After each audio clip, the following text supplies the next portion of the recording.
I am Jason. I'm 32 years old, and my family tried to sacrifice me for the sake of their golden child's ambitious fiancé.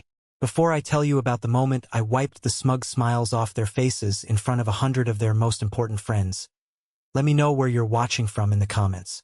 It's good to know I'm not alone. The air in the grand ballroom was thick with the scent of expensive flowers and quiet ambition. It was my brother Alex's engagement party. 100 people, all dressed in their best, murmured approvals, their glasses clinking like wind chimes in a gentle breeze. On a large screen behind the stage, a slideshow of Alex and his fiancée, Chloe, played on a loop, perfect smiles, exotic vacations, a life curated for an audience. I was standing near the back, a ghost at the feast, just as they wanted. Then Alex, my older brother, the golden one, stepped up to the microphone. He was beaming, his arm wrapped possessively around Chloe's waist. "Thank you all for coming," he said, his voice smooth as polished marble. "And now I'd like to invite my little brother Jason to say a few words. Come on up, Jay. Don't be shy." A ripple of polite applause. Every eye in the room turned to me. It was a power play, and we both knew it. He wanted to display me, the quiet, nerdy programmer, as a backdrop to his own dazzling success. I saw Chloe whisper something in his ear, a sly, triumphant smile playing on her lips. I walked toward the stage, my heart a steady, cold drum against my ribs. I felt the weight of their expectations, the familiar script they wanted me to follow. Say something awkward, be the lovable, bumbling brother, then fade back into the wallpaper. But tonight, the script was changing. I reached the microphone and looked out at the sea of faces. I saw my parents in the front row, their smiles tight with a mixture of pride for Alex and mild embarrassment for me. I saw Chloe, looking at me with an expression of amused condescension. I didn't say what they expected. Instead, I took a small remote from my pocket. Before I say a few words about the happy couple, I began, my voice clear and calm. I want to share a little project Chloe has been so interested in lately. I pressed a button. The romantic slideshow vanished. In its place, a video file appeared on the giant screen. The smiles in the front row froze. Chloe's face, which had been glowing with victory, turned to a mask of pure, cold horror. Alex's jaw went slack. My father started to rise from his chair, his face turning a dark, angry red. The room fell silent. The only sound was the opening seconds of the video I was about to play. This wasn't just a toast. It was a reckoning. And to understand how we got here, you have to go back a few weeks, to a dinner that felt like every other dinner of my life until it wasn't. The dinner where it all began. It was a Sunday evening, the kind my mother, Eleanor, insisted on. Family dinner. It sounded warm, but for me it had always been a command performance. I was the supporting actor, and the star of the show was always Alex. Tonight, he had brought his new, serious girlfriend, Chloe, for what felt like a formal inspection. I should have known it would be different this time. Worse, Chloe wasn't just another one of Alex's flashy dates. She had a certain sharpness in her eyes, a predatory stillness. She worked at a high-powered venture capital fund, and she wore her ambition like a designer coat. We were sitting around the polished mahogany table my parents were so proud of. The conversation, as always, orbited around Alex. His latest real estate deal, his new car, his upcoming trip to Aspen. I was picking at my roasted chicken, trying to remain invisible. Then Chloe turned her laser focus on me. "So, Alex tells me you're a programmer, Jason?" she asked. The way she said programmer made it sound like termite inspector. "I'm a data scientist," I corrected gently. "I run my own dash." She cut me off with a tinkling laugh. "Oh, that's adorable. You have your own little spreadsheet company. It's just so sweet that you have a hobby that pays the bills." The table erupted in laughter. Not mean, cruel laughter, but something worse. The dismissive, patronizing kind. My brother Alex draped an arm over her shoulder, beaming. "She's a firecracker, isn't she?" My mother chimed in, her voice dripping with false concern. "Jason, dear, we just worry. That world is so unstable. Not like Alex's work." solid, tangible. My father, Richard, cleared his throat, a signal that a verdict was coming. Your brother builds things, Jason. He deals with people with real assets. You sit in a dark room and type. We just want you to have a secure future. Every word was a carefully placed stone, building a wall around me. The message was clear. You are less. You are not one of us. I looked at Chloe. She was watching me, a smug little smile on her face. She was testing me, seeing how far she could push the family's designated punching bag. And my family was letting her. They were enjoying the show. The final blow came when I tried to explain what I actually did. I've been developing a forensic accounting AI, I said, trying to keep my voice steady. It's designed to detect sophisticated financial fraud. Chloe waved a dismissive hand. Oh, honey, leave that to the big players. My firm is actually looking to acquire a small AI company right now. Real professionals. They have a brilliant algorithm that's going to change the game. She looked me up and down. It's a bit out of your league. That was it. The final, condescending pat on the head. My brother snickered. My parents nodded in agreement. I put my fork and knife down on my plate. The metallic clink unnaturally loud in the sudden silence. I didn't say a word. I just looked at her, at all of them, and let the silence hang in the air. My father broke it. Jason, don't be rude, he hissed across the table. Stop making the family look bad. Stop making them look bad. Not stand up for yourself. Not that's enough. My role was to absorb the hits and protect the family's pristine image. I picked up my fork again, but I didn't eat. I just sat there, a ghost at my own family table, the taste of ashes in my mouth. And in that moment, something inside me, something that had been dormant for years, began to wake up. Driving home that night, the city lights blurred into long, hazy streaks through my windshield. The laughter from the dinner table echoed in my ears, a phantom chorus that had been singing the same tune for 30 years. It wasn't just Chloe. She was just the newest voice in a choir of dismissal. My mind drifted back. I was 10 years old, standing proudly in the living room next to my science fair project. A miniature volcano, meticulously crafted, ready to erupt with baking soda and vinegar. I'd won first place, but no one was looking. They were all gathered around Alex, who had just announced he'd made the junior varsity basketball team. My blue ribbon sat on the coffee table, unnoticed. Then came high school graduation. I was the valedictorian. I had a speech prepared about chasing dreams and the future of technology. I delivered it to a half-empty auditorium because my parents and relatives had to leave early. Why? Alex had a major soccer game that afternoon, a preseason friendly. I found them later, celebrating his one goal as if he'd won the World Cup. My valedictorian plaque ended up in a box in the garage. It was a pattern, a system. Alex was the sun. I was the planet in a distant, cold orbit, occasionally acknowledged but never truly seen. My passion for computers was a quirk. My quiet nature was a social deficiency. My achievements were nice, dear. Alex's slightest successes were cause for champagne and praise. The most painful memory, the one that still felt like an open wound, was from 5 years ago. I had the foundation of my AI Aurelia analytics. It was just a concept then, but a powerful one. I needed a small seed investment, just $20,000, to get the server space and software licenses to build a working prototype. I wrote a whole business plan. I practiced my pitch. I presented it to my father in his study. He listened with a pained expression, as if I were describing a terminal illness. Jason, I can't, he said, shaking his head. It's too risky. This computer fantasy. You need a real job, with a real salary. 2 weeks later, he bought Alex a brand new BMW as a congratulations for being named Salesman of the Month at his real estate agency. $20,000 would have been a rounding error on that car. I remember asking my mom why.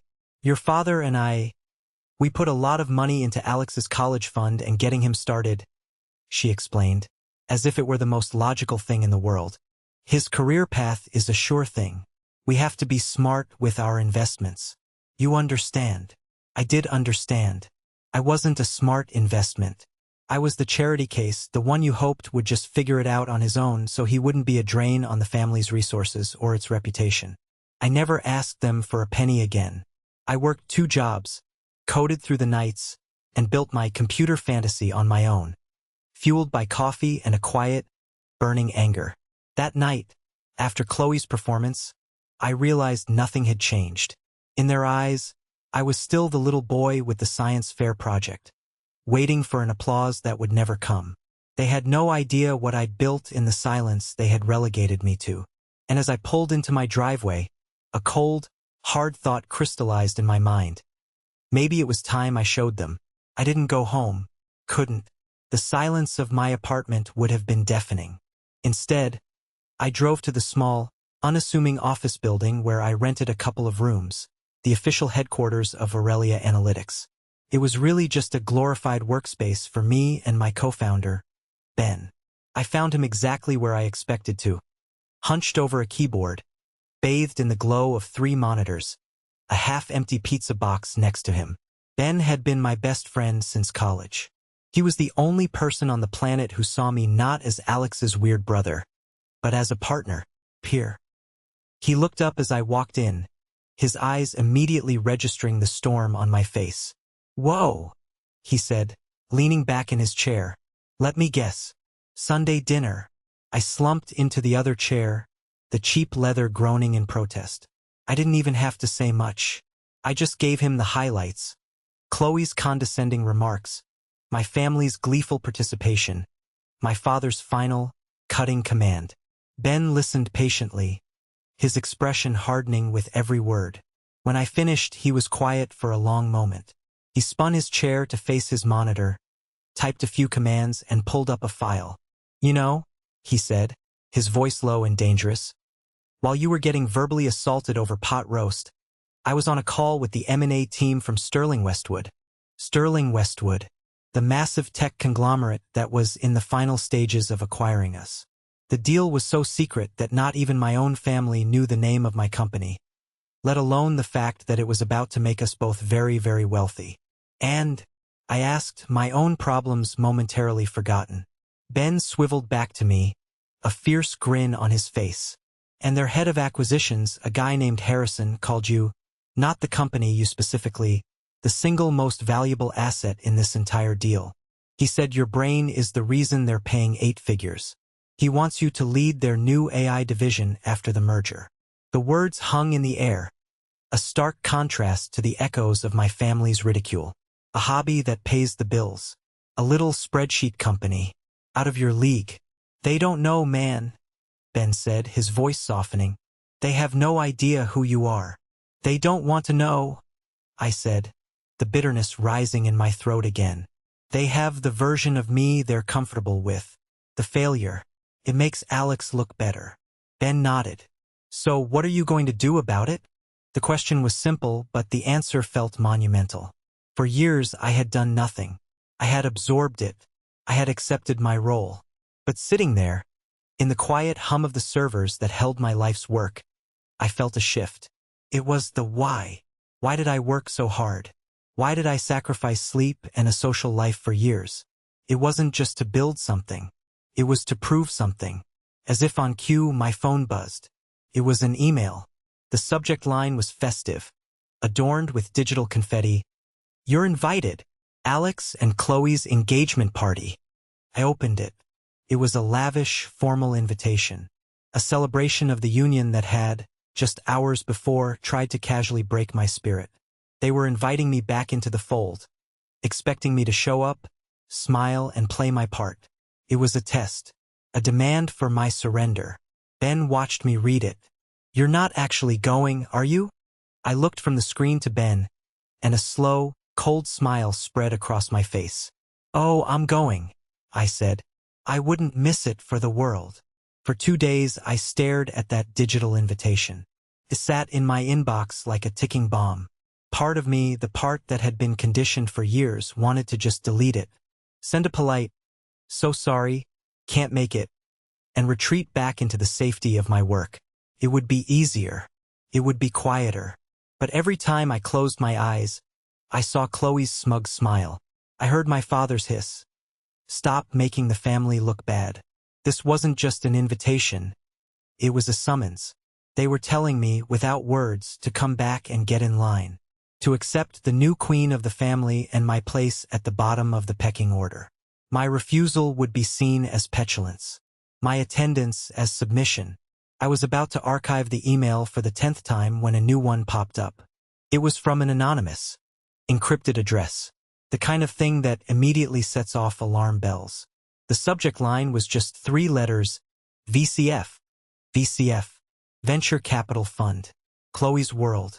My heart started beating a little faster. Against my better judgment, I opened it. The message was short, cryptic. Be careful. VCF isn't buying. They're stealing. They're trying to reverse engineer the algorithm of their AI acquisition target.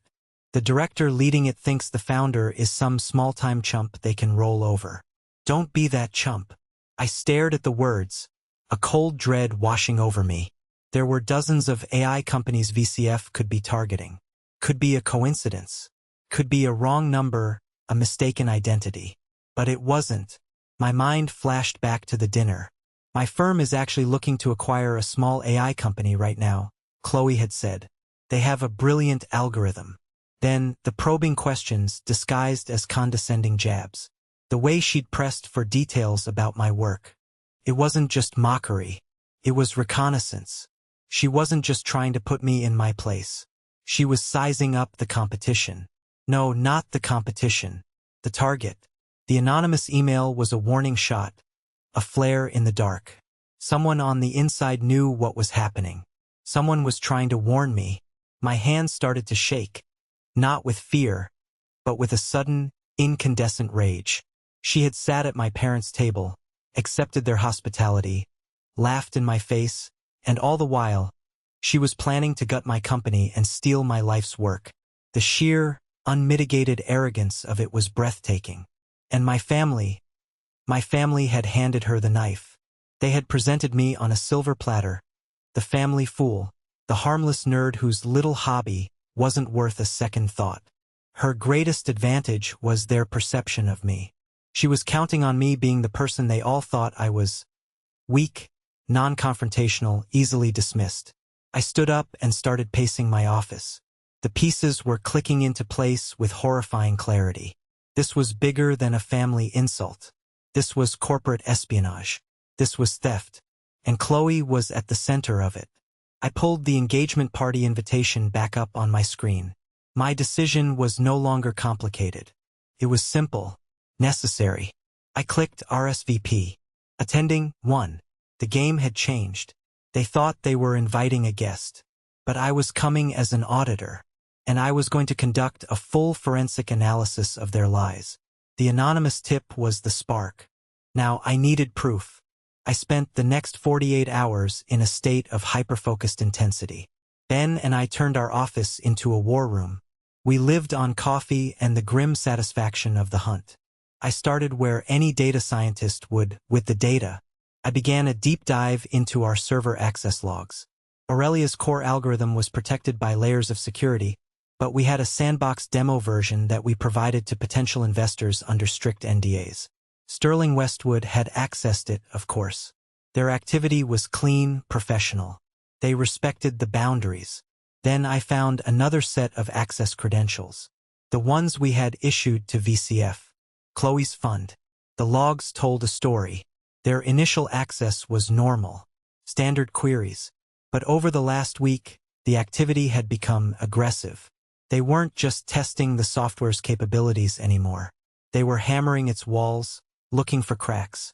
There were repeated attempts to access the source code directory, all of them blocked by our firewalls. They were trying to look under the hood. It was the digital equivalent of trying to pick a lock. It was damning, but it was circumstantial. I needed more. My mind went back to the dinner again, replaying every word. Chloe's questions hadn't just been general. She'd asked about the specific programming language I used for the neural network. She'd inquired about my data processing framework.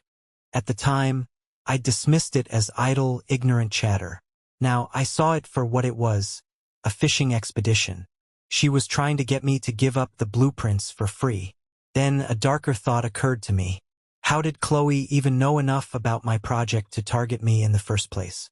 I was pathologically private about my work. Only a handful of people knew what I was really building. Ben, a few trusted contractors, and my heart sank. And my family. I had tried to explain my work to them over the years. In my foolish, optimistic moments, I had shared my progress, hoping for a glimmer of interest or pride. I remembered a conversation a few months ago at a family barbecue. I was talking to my cousin, David. David was always the good cousin, the one who seemed to take an interest. I told him about a major breakthrough I'd had with the AI's predictive modeling. Alex had wandered over, a beer in his hand, and overheard us. "Still tinkering with that robot brain of yours, Jay?" he joked. "You should get a real hobby, like golf." David had defended me. "No, man, this is really cool stuff. Jason's building something big." At the time, I'd been grateful for David's support. But now a sickening suspicion began to form. Alex had heard, and Alex talked to Chloe. I needed to confirm it. I pulled up our network traffic analysis tools. I started cross-referencing the IP addresses that had been running the attacks on our server. Most were masked behind VPNs, but a few of the earlier, sloppier attempts weren't. They traced back to a residential IP address. I ran a lookup. The result felt like a punch to the gut. The address was registered to David, my cousin, the one who had always seemed to be in my corner. He hadn't just been listening at that barbecue. He had been gathering information, and he had passed it on. The betrayal was so profound it left me breathless. This wasn't just Chloe. This was a family affair. I called David immediately. No preamble, no small talk. "Why, David?" I asked, my voice dangerously quiet. There was a long pause on the other end of the line. "Jason? What are you talking about?" He sounded genuinely confused, and for a second I almost doubted myself. "The IP address, David. The one that's been trying to breach my company's servers for the past week. It's yours." The silence that followed was heavy with guilt. I could hear his sharp intake of breath. He was caught. I don't know what you mean," he stammered. But the lie was paper thin. "Cut the crap," I snapped, my patience gone. "Did you tell them? Did you tell Alex and Chloe about my project?" He finally broke. His voice was a pathetic whisper. I just mentioned it to Alex. I thought it was cool what you were doing. I was bragging about you." "Bragging?" I laughed. A harsh, humorless sound. "You gave them the keys to the kingdom, David. You told them just enough for them to find me, to target me." "I didn't know she was going to do this," he pleaded. "I swear, Jason. Alex just said Chloe's company was interested in tech stuff and I mentioned your startup. I had no idea. But I knew that was a lie too." David was smart. He worked in finance. He knew exactly what interested in tech stuff meant when it came from a VC shark like Chloe. He hadn't done it to help me. He'd done it to ingratiate himself with Alex, the successful branch of the family tree. He had sold my secret for a few pats on the back from the golden boy. He had chosen a side. "It doesn't matter what you knew," I said, my voice turning to ice. "It only matters what you did." I could hear him starting to panic. "Please, Jason, don't tell your parents. Or Alex. It was a mistake. A mistake. Betraying years of trust was a mistake. Helping a predator target his own family was a mistake. The casualness of it, the cowardice, was almost worse than the act itself. He wasn't sorry for what he did. He was sorry he got caught. He was worried about the consequences for himself, not for me. He was worried about getting a lawyer. "Don't worry, David," I said, and the coldness in my own voice surprised me. "I'm not going to tell anyone." "Oh, thank God, Jason. Thank Dash. I'm going to show them," I interrupted. "All of them." I hung up the phone before he could respond, leaving him to stew in the silence of his own treachery. The confirmation of David's betrayal was the final piece of the puzzle. It severed the last thread of doubt, the last wisp of hope that this was all a misunderstanding. This was a coordinated attack, and my own family, my own blood, had been complicit. I turned to Ben, my face set like stone. They're trying to steal it all. Ben's expression was grim. So we fight back. No, I said, a new, chilling sense of clarity washing over me. We don't fight back. We let them think they're winning. We're going to set a trap. A beautiful, elegant, inescapable trap. And the engagement party. That's where we're going to spring it. My decision was made. I was no longer just defending my company. I was defending my life, my identity, my very existence against the people who were supposed to have my back. I was going to that party, and I was going to burn their whole counterfeit world to the ground. The plan was audacious. It was theatrical, and it had to be perfect. For the next week, Ben and I worked with the precision of surgeons. We weren't just programmers anymore. We were architects of a downfall. The core of the trap was a piece of code I wrote myself. We called it the honey pot. We created a new, isolated section of our demo server. It was designed to look like a vulnerability, a backdoor into the Holy of Holies, the source code for Aurelia's algorithm. It was an irresistible bait for a thief who thought she was smarter than everyone else. But the honey pot had a secret.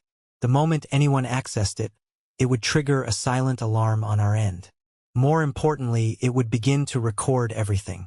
Keystrokes, screen activity, and, the master stroke, it would activate the microphone on the user's computer. We would not only see what they were trying to steal, we would hear them planning it. It was legally questionable, but then again, so was corporate espionage. We were just gathering evidence. Are you sure about this? Ben asked, looking at the elegant, vicious lines of code. This is playing dirty. They started the game, Ben, I replied, my eyes not leaving the screen. I'm just going to win it. We baited the hook by sending a system update email to all demo users, mentioning a temporary relaxation of certain security protocols for maintenance. It was just enough to make a curious attacker pounce. Then we planned the reveal. My first thought was to just send the evidence to Sterling Westwood and let them handle it. But that wasn't enough. A quiet, corporate execution wouldn't fix the root problem. It wouldn't lance the wound my family had inflicted. This had to be public. It had to be undeniable. That's when a crucial piece of information landed in my lap. Ben was on a final logistics call with Mr. Harrison, the CEO of Sterling Westwood. As they were wrapping up, Harrison mentioned his weekend plans. I have to fly out for an engagement party, he'd said with a slight sigh. My old partner's daughter is getting married. A fellow named Richard Miller. Ben almost dropped the phone. He relayed the news to me, his eyes wide. Jason, you're not going to believe this. Harrison is going to be there. At the party. It was a staggering coincidence. A gift from the universe. My accuser, my judge, and my greatest champion would all be in the same room. The man who called me his most valuable asset would be there to witness Chloe's treachery firsthand. The stage wasn't just set. It was now filled with an all-star cast. The final piece was the delivery mechanism. I needed a way to play the evidence for the whole room to see. I called the event coordinator for the party, a woman named Isabel, pretending to be from Alex's office. I told her I was preparing a surprise tribute video for the happy couple and needed to ensure my laptop could connect to the main projector. She happily gave me the technical specs. Everything was in place. The trap was set. The audience was confirmed. The stage was waiting. All I had to do was wait for the mouse to take the cheese. The night before the party, a wave of doubt washed over me. The weight of what I was about to do felt immense. This wasn't just a corporate takedown. It was a declaration of war on my own family. It was an act from which there was no return. I found myself scrolling through my contacts and stopping on a name I hadn't called in years. Dr. Anya Sharma. She had been my graduate school advisor, a brilliant and kind woman who saw the potential in me when I was just a nervous kid full of ideas. She was more of a mentor than my own father had ever been. I dialed her number, half expecting her not to answer, but she picked up on the second ring. Jason Miller, she said, her voice as warm and sharp as I remembered. To what do I owe this unexpected pleasure? I didn't know where to begin, so I just started talking. I told her everything. The years of being overshadowed, the dinner, Chloe's scheme, the betrayal, the trap I had set. I laid it all out, the whole ugly, tangled mess. She listened without interruption. When I finally finished, the line was silent for a long time. I thought maybe I had shocked her, or that she would think I was being vengeful and petty. "That is quite a burden to carry, Jason," she said finally, her voice full of empathy. "And quite a plan you have constructed. It is both brilliant and terrifying. I don't know if I can go through with it," I confessed, the words tasting like failure. "It feels destructive." "It is destructive," she agreed. "But sometimes you have to burn down a forest that is sick to allow new things to grow. Let me ask you one question, and I want you to think carefully before you answer. What is your goal here? Is it revenge? Or is it liberation?" The question cut through all my anger and confusion. Revenge. The word felt hot and satisfying. I wanted them to feel the same humiliation I had felt. I wanted to see the look on Chloe's face when her world came crashing down. But then I thought about what came after. The shouting, the accusations, the inevitable, messy fallout. And what would I have? A brief moment of victory, followed by a lifetime of broken relationships and bitterness. Liberation. That felt different. Felt like peace. It was about telling the truth, not for the purpose of hurting them, but for the purpose of setting myself free. Free from their expectations. Free from the role they had cast me in. Free from the weight of their approval, which I now realized I had been chasing my entire life. "Liberation," I answered, my voice quiet but certain. "I just want to be free." "Then your path is clear," Dr. Sharma said. "Don't act out of anger. Act out of truth. Present the facts calmly and clearly. Your goal is not to destroy them, but to reclaim your own narrative. The consequences of their actions are for them to deal with. Your only responsibility is to your own integrity." We talked for a little while longer, but those words were what I needed. She had given me a compass. I wasn't going to the party as an avenger. I was going as a truth-teller. I was going to state my case, present my evidence, and walk away, leaving the wreckage behind for those who had created it. I hung up the phone, a profound sense of calm settling over me. The doubt was gone. In its place was a quiet, unshakable resolve. I knew what I had to do. I arrived at the engagement party fashionably late. I had chosen my suit with care, a classic, well-tailored navy blue. It wasn't flashy, but it was confident. I wanted to look like I belonged, not like the charity case they always treated me as. As I walked in, the room was already buzzing. I saw my parents holding court, laughing with some people I didn't recognize. They saw me, and my mother gave a tight little wave, her eyes already scanning the room for someone more important to talk to. It didn't take long for the happy couple to find me. Alex swaggered over, a glass of champagne in his hand, Chloe attached to his arm like a designer accessory. "There he is," Alex boomed, clapping me on the shoulder a little too hard. "Glad you could make it, little brother. For a second there, I thought you might be too busy with your, you know." He waved his hand vaguely, as if trying to grasp the concept of my job out of thin air. Chloe smiled, a venomously sweet expression. "We were just talking about you, Jason. I was telling Alex how impressed I am with your dedication. It's so rare to see someone so passionate about their little projects." The bait was obvious. They wanted a reaction. They wanted me to get flustered, to defend myself, to play my part in their little drama. But Dr. Sharma's words echoed in my head. Act out of truth, not anger. So I smiled back. Calm, genuine smile. "Thanks, Chloe. It means a lot. In fact, my little project is about to have a very big week. I can't wait to see what the future holds." My response seemed to throw them off. It wasn't what they were expecting. Chloe's eyes narrowed for a fraction of a second before her perfect smile snapped back into place. Just then, a man with a shock of silver hair and an aura of quiet authority approached our group. My heart gave a little leap. It was Mr. Harrison. My father hurried over, his face stretched in a sycophantic grin. "Harrison, so glad you could make it. You know my son, Alex, of course. And this is his brilliant fiancée, Chloe." Harrison shook their hands politely. His eyes then landed on me. He paused, a flicker of recognition in his gaze. He knew my face from our video calls. I saw the question form in his mind. "And this is our other son, Jason," my father said, almost as an afterthought. Harrison's eyebrows shot up. He extended his hand to me, his grip firm and warm. "Jason, it's a pleasure to finally meet you in person. We are all incredibly excited about the work you've been doing." A confused silence fell over my family. Alex looked from Harrison to me, a frown creasing his brow.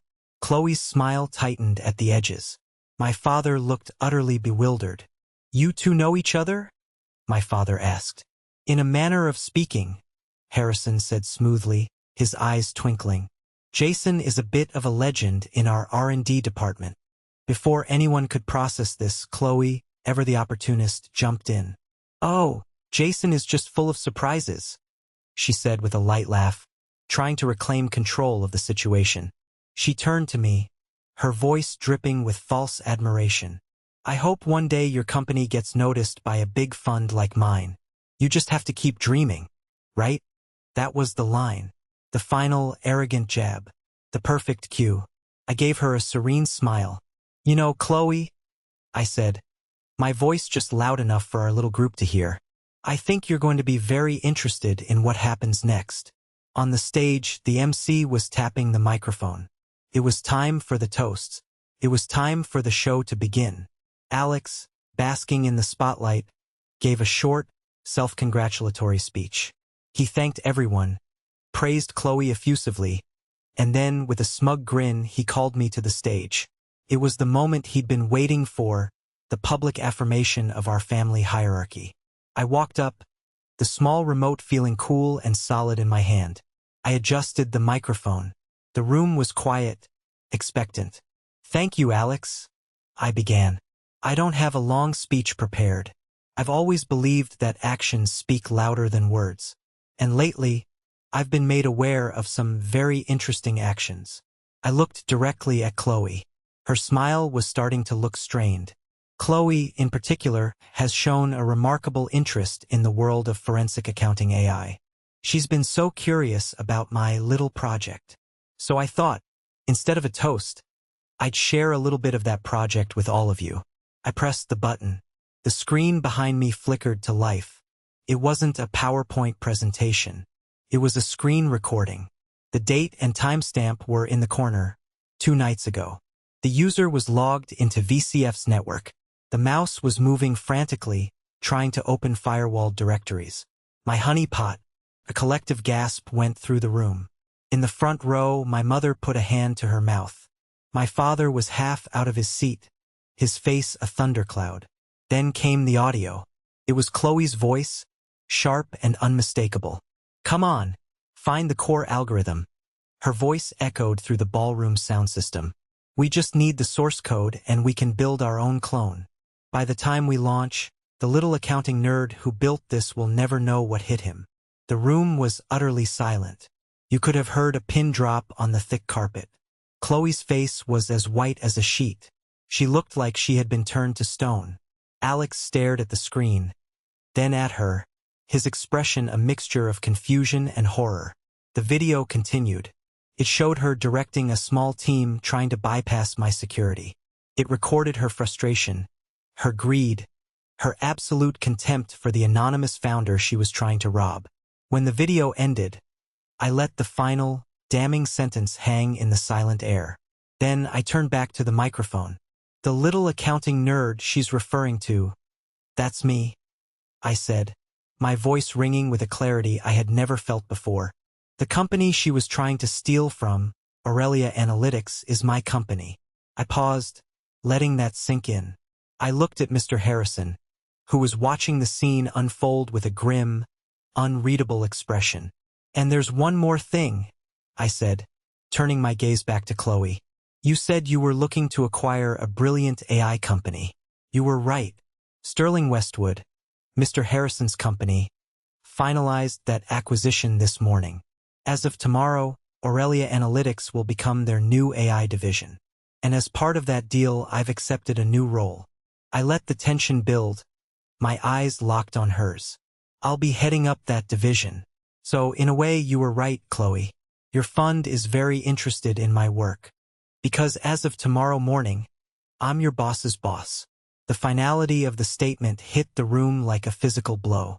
Chloe swayed on her feet, her hand gripping Alex's arm for support. He shook her off, his face a mask of disgust and humiliation. My parents looked like they had seen a ghost. Mr. Harrison stood up. He didn't say a word. He just looked at me and gave a single, decisive nod.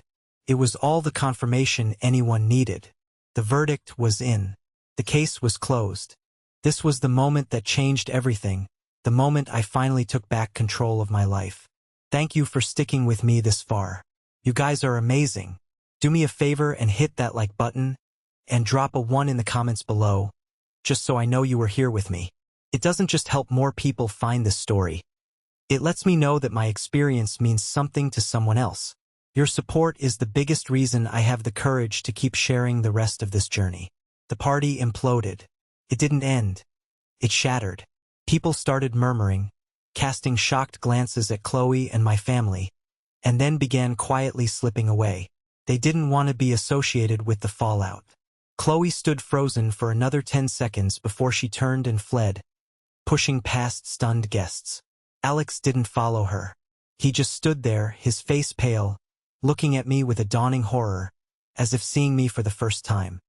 He wasn't looking at his failure of a brother. He was looking at the man who had just publicly detonated his perfectly curated life. Mr. Harrison made his way through the dispersing crowd and came directly to me. He shook my hand again, this time with a new level of respect in his eyes. That was unorthodox, he said, a wry smile playing on his lips, but effective. You did the right thing, Jason. Integrity is the one asset you can't put a price on. He glanced over at a woman with a severe haircut who was speaking quietly but intensely into her phone. That's Ms. Vance, Chloe's managing director. I imagine Chloe will be hearing from her lawyer before she hears from HR. We at Sterling Westwood don't do business with thieves. He gave me a final nod and left, leaving a trail of quiet authority in his wake. Ms. Vance gave me a curt, almost imperceptible nod of acknowledgement before she too turned and walked out. The message was clear. Chloe was finished. The staff began clearing tables around the few remaining guests. My family was huddled together, a small island of misery in the cavernous room. Carol, my manipulative aunt, was whispering furiously to my mother. My cousin David was trying to make himself invisible in a corner, looking physically ill. I ignored them all. I walked over to the open bar, poured myself a glass of water, and drank it slowly. I felt calm. Empty, but calm. The storm had passed, and I was still standing. Alex finally unfroze and staggered over to me, his eyes wild with desperation. Why? He choked out. Why would you do this, Jason? You ruined everything. We were going to be a family. We were never a family, Alex, I said, my voice devoid of heat. We were a cast of characters in a play, and I was tired of my role. Chloe didn't ruin this. You did. You all did. You let her mock me, you belittled me, you dismissed me. You thought I was nothing. You just learned I'm not. He stared at me, speechless.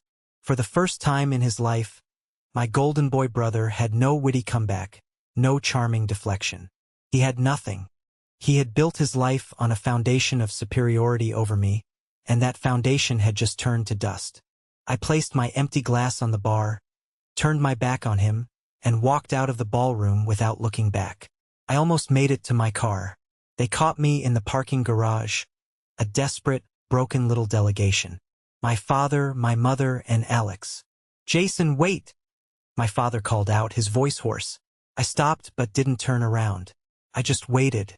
You can't just walk away, my mother said, her voice trembling with a fury that was quickly replacing her shock. You have embarrassed this family in a way I never thought possible. You humiliated your brother. You destroyed his future. I finally turned to face them.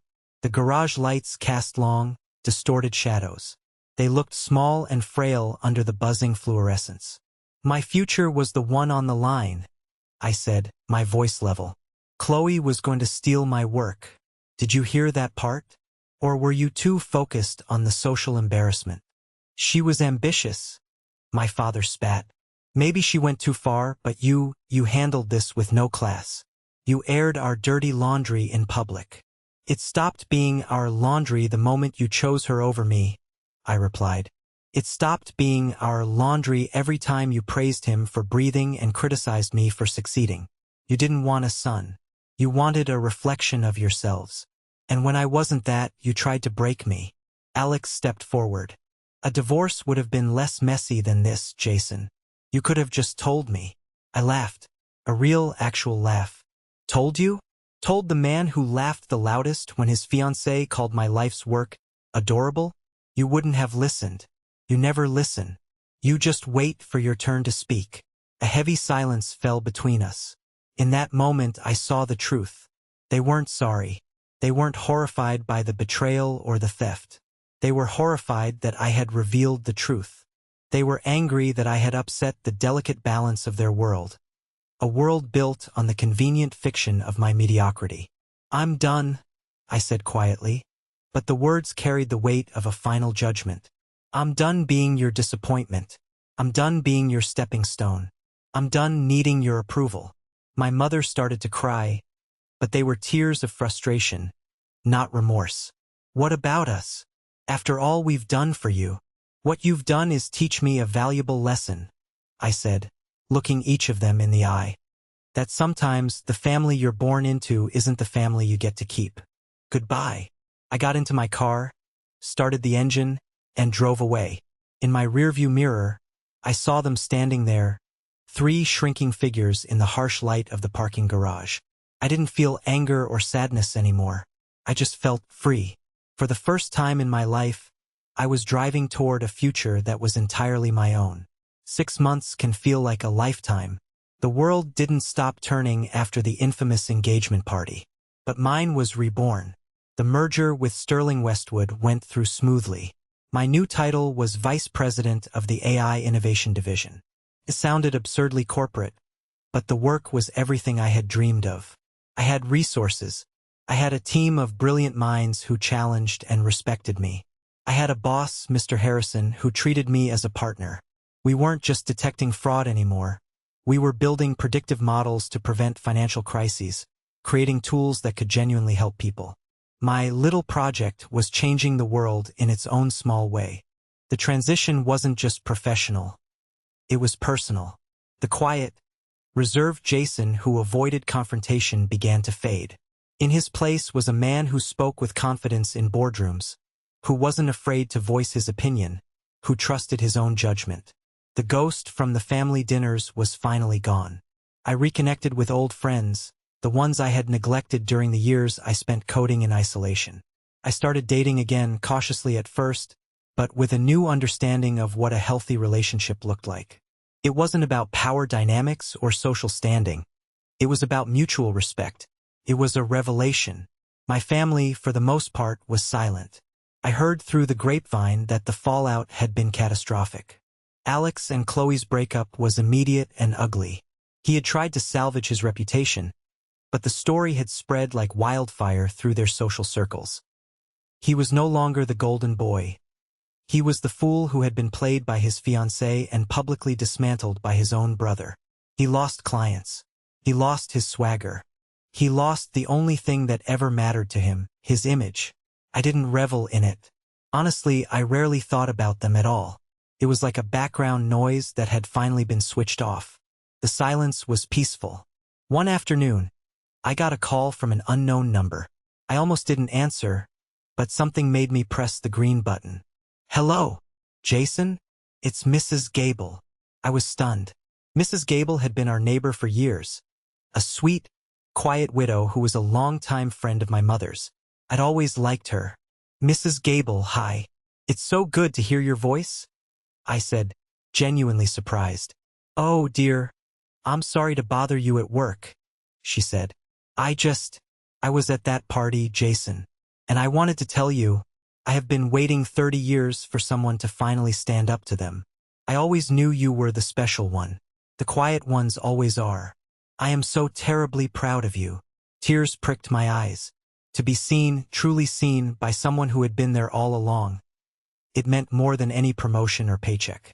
It was a validation that came from a place of pure, simple kindness. "Thank you, Mrs. Gable," I said, my voice thick with emotion. "That means the world to me." We chatted for a few minutes more.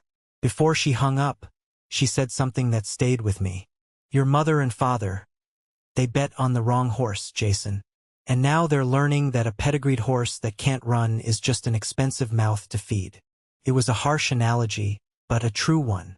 They had invested everything, emotionally, socially, and as I would soon find out, financially, in a son who was all style and no substance. And the bill was finally coming due. Another month passed. I was in my office, sketching out a roadmap for a new project, when my assistant buzzed me. "Jason, your mother is on the line. She says it's an emergency." My blood ran cold. For all my newfound freedom, the word emergency from a parent still triggers a primal fear. Was someone sick? Had there been an accident? I grabbed the phone. "Mom? What's wrong? Is everyone okay?" It wasn't that kind of emergency. It was the kind I should have expected. "Jason, you have to help your brother," she said, her voice tight with a desperate, manufactured panic. There was no hello, no how are you, just a demand. I leaned back in my chair, a weary sense of resignation washing over me. "Help him with what? His life is falling apart," she cried. "He lost his job. His clients won't return his calls. Chloe suing him for emotional distress or some nonsense. He's a mess. He needs you." I stayed silent, letting her words hang in the air. The sheer audacity of it was almost impressive. After everything that had happened, she was still calling me to fix the mess her golden child had made. "What exactly do you expect me to do, Mom?" I asked, my voice dangerously calm. "You're successful now," she said, as if it were an accusation. "You have money. You have connections. You could, I don't know, give him a loan. Introduce him to some people. Help him get back on his feet." "He's your brother." "He is my brother," I agreed. "And he stood by and laughed while his fiancée planned to destroy me. He called me a failure his entire life. You want me to reward that behavior?" Her voice turned sharp, the desperation morphing back into her familiar, cutting tone. "This is your fault, you know. If you hadn't made that disgusting scene, none of this would have happened. You did this to him." And there it was, the blame, the complete refusal to accept any responsibility. "No," I said, my voice firm. "I didn't do this. His choices did this. Chloe's choices did this. And your choices did this." "Our choices," she shrieked. "We gave you everything." Then, in her anger and frustration, she let the final, ugly truth slip out, the one that explained everything. "We invested everything in Alex. Your father and I, we put our savings into his real estate ventures. We thought he was the sure thing. Now it's all gone.